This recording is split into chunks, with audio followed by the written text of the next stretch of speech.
As I come up on hitting my 100th country/region in my personal challenge to cook through the entire world, I'm starting a video series where I share some of my favorite recipes from the past 100 in order of when I initially cooked it. That first country?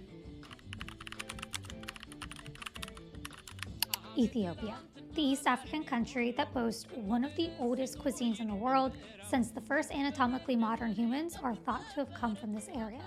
The landscape is incredibly diverse. Mountains, semi-desert, highlands, you name it, they've got it in this one country. As such, the vegetation is incredibly diverse as well and has been helping humans for centuries. One of the most famous of which is coffee, that is thought to have come legendarily from the kingdom of Kaffa. The diversity doesn't end there.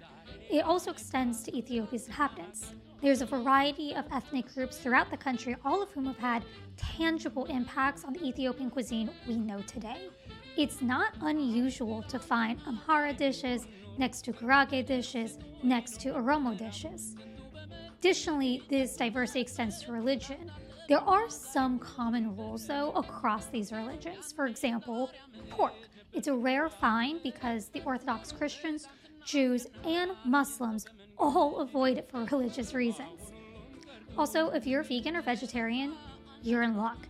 Due to the fasting practices, particularly in the Orthodox Christian community, there's a ton of plant-based dishes that easily fit the diet. When it comes to a typical Ethiopian meal, the first thing you can expect is injera, the iconic sourdough flatbread made out of teff flour that functions both as a plate and a utensil. On top of this, you will find your dishes, typically thick stews, also going by the name of wat. To eat, you typically tear off a piece of your teff with your right hand and your right hand only, and use it to pick up a little bite size of the food that you want to eat, creating this lovely, rich, tangy, complex plate. For my meal, I stuck to a lot of the classics because they happen to be my favorite. They're so good. I did try to make my own injera, and that is not what you see in this video. I'm very lucky that I live in an area that has a very high Ethiopian and Eritrean population, so when I do get beat by teff flour, which is, I would say, almost every single time, I get to run down the street and pick up fresh baked injera from a grocery store, which is awesome.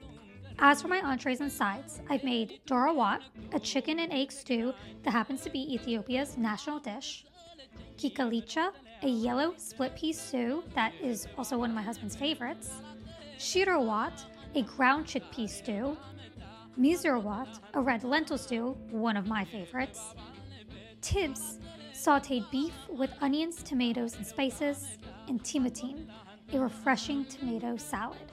Head to my website in the bio to get all the recipes that I use to create this meal, as well as some extra recipes and other Ethiopian resources.